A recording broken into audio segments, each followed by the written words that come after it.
উম্মত তুমি জানো না আমি যে তায়েফের পাথরের আঘাতে পুরা পিঠ চালনির মতো জাজরা বানায় ফেলছে আমার?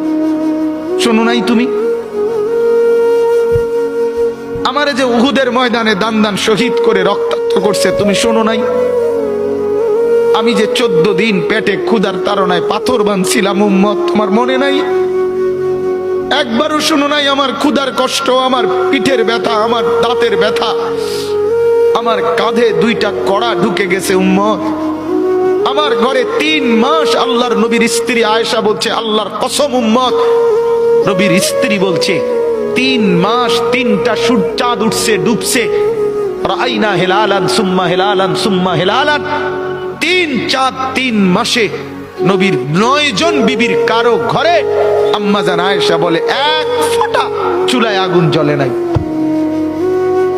মা আওকাদাত ফি আবিয়াতে রাসূলিল্লাহ নারুন, নবীর একজন বিবির ঘরেও আগুন জ্বলে নাই।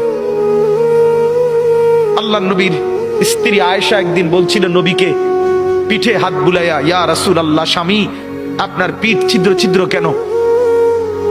পুরা পিঠ চালনির মতো ছিদ্র ছিদ্র কেন? আপনার কি ছোটবেলায় বসন্ত রোগ হয়েছিল, গোটা হয়েছিল?